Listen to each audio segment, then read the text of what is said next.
You were So laughing. we're here for TCT Boxing, and I'm here with Paul Keegan, head honcho for DDP. How you doing, mate? Good.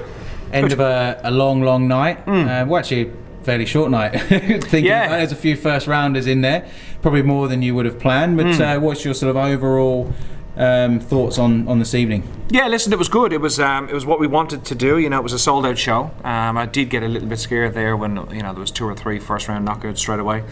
Which is not great. But then the Caswell Mick Whitehead fight was phenomenal, and I thought that was a cracker of a fight. And then obviously Rohan in the main event. So actually all panned out. We actually finished right on time. Yeah, look, perfect. It worked out pretty well. And the people that put the first round knockouts, they were expected to win, and they are. If we look at the names on those lists, they're people that we expect to do great things and who are maybe just putting names on their resume as they build their way up. So obviously Jessie Retetic, first of all, her pro debut. Thoughts on her performance?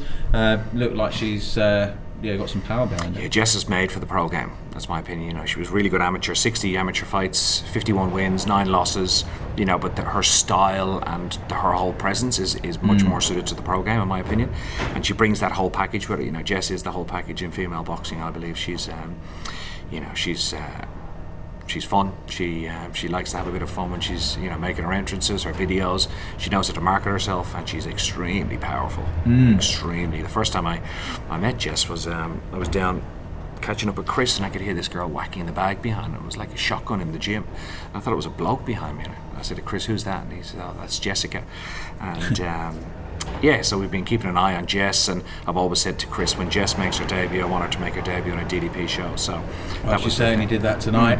They say as soon as that right hand landed, it was sit down and good night, pretty much. My wife is just looking at me over there. Sorry, we've just done a 20-hour day. She's just looking at me again. Can you hurry up? Shut up. So are we going to expect you to move Jess pretty quickly? What's the plan? Listen, we're going to work with Chris, and we're going to work closely with Chris, and that was the plan. Platinum Boxing.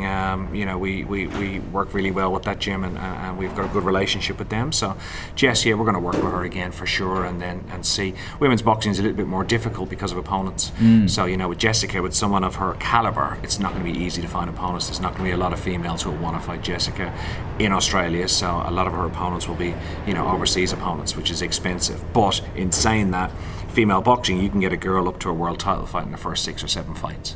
So it's a lot shorter than the men's game, but it's getting those opponents. And that's something you've obviously already experienced with old DD. So, yes. Signing feared female fighters all over the place at the moment. Elsewhere on the card, Joe Goodall. Another highlight reel knockout for him. That was good. It doesn't look like many people are going to be able to stand it with Joe. No, I don't think so. I think Joe has all. He's still a baby in the pro game, but he hasn't gone past the first round. He's the full package. Very talented, extremely talented boxer. And I mentioned to Joe earlier in our interview that in the UK we've got the likes of Daniel Dubois and Joe Joyce coming out. Obviously he fought Joe Joyce in the final in Glasgow. And it sounds like that's a fight that he's keen to avenge, and he feels that he was maybe not given the rubber green in that instance. So, and obviously fought back to back. So are your thoughts that if that fight was to be offered, is that something that you guys would be interested in? Because they say they can't find him fights. Yeah, for who, Joe or Joe? For Joe. Yeah, listen, it's both, and same with Joe Goodall. Joe Goodall's not actually signed with DDP, even though he's fought, this is his, what's this now, his 3rd fight with us? 2nd or 3rd fight with us. So Joe's actually not signed with us. We've sort of, we'll help Joe as much as we can. But him and Joe Joyce are exactly the same. Nobody wants to fight Joe Goodall. Or if they do, they want ridiculous money to get in the ring with him. And you can see why tonight. Yeah. So which is a shame, because there's so many really good heavyweights in Australia. You could make some amazing fights for the general public. But when you're asking guys and guys want to get paid ridiculous money just for a 4-rounder, it's going to be tough. Yeah. So it's a tough one for Joe and his team, but they've got to navigate that and work that out. And Yeah, it's a tough one. And elsewhere, probably maybe fight of the night, if not Rohan's fight, certainly would have been Mick Whitehead and Matt Caswell in what was a barnstormer. And very tight. Both teams felt they won it, and since the fight, both sort of put their cases forward. What were your thoughts when you saw it? I know you maybe don't want to take sides, but what were your thoughts? I can't take sides, obviously, because neither of them are our boxers. We just there's no A and B side with those guys. It's both of them were sort of A side fighters. So kudos to both teams for taking that fight so young in their career. You know, that's a lot of the guys, especially in Australia, they'll dodge each other and try and bypass each other. You know, for both those teams to take that fight tonight, that was phenomenal. To be fair to Matt Caswell, though, Matt Caswell's been sick. He hasn't trained properly in about 2 weeks. So that was a 70-80% Matt Caswell tonight, but he really had to dig in deep. Mick Wyatt is tough. Yeah, very, very tough, man. He is doesn't just want to give tough. And some of the shots, but I think, in my opinion, Caswell shaded it. But it's all based on perception and opinions, you know, from one side of the ring, and we were watching from one side, but, you know, my opinion is Matt just shaved it. Yeah, and shades of Damien Hooper in Matt's style and performance. So I wonder if he's got as an interesting future. Yeah, no, he's very skillful. Very skillful. Like, he's very fast. Chris Carden's got a serious stable down there at the Gold Coast now with Jess, Rowan and Matt, and he's got 3 or 4 others coming through. So he's building an absolute phenomenal stable in the Gold Coast, which is good. It's all happening in Queensland at the moment. Yes. And in terms of yourself, this is what, the fifth show. DDP show? Yeah, and co-promotion with Stevo Jenko. So it's our first show working with Steve. Steve approached me there a few months ago and said, "Listen, I'm doing a show. Do you want to get Rowan on there and we do some co-promotion?" And it sort of went from there. So that's been really good. It's been really good. It's the first time I've sold out a show, so popped a cherry tonight. You know, because we've always gone for the massive big venues, and even the last time we were here, we didn't sell out. So, you know, to sell out on our first show working together was really cool. Really cool to put a sold out sign, and we've had to turn away. That was a few weeks ago, wasn't it? Yeah, 2 weeks ago, and we told people not to turn up tonight because it was sold out, and we would have turned away about 200 people tonight. I felt really bad because people have travelled, but what do you do? Like, we can't. We sent emails and said, "Don't come." Bigger venues, mate. Bigger venues. Well, yes, we do. So we want to make sure our venues are. You know, we've got our big shows and we got our B shows. I'm going to say B, not a worse show. Just we need smaller shows to build these fighters, because, you know, there's no point as promoters just trying to do the big shows all the time. You've got to develop some young guys and stories and followings. And you know, you would have heard the crowd reaction tonight from some of the guys when they came out there. So there's people would have picked up fans tonight for sure, particularly Matt and Mick, I think. 100%. And even Mick, even though he lost, I think he actually came out as a bit of a winner there, because people would have looked at him and he's tough. He'll regroup from that.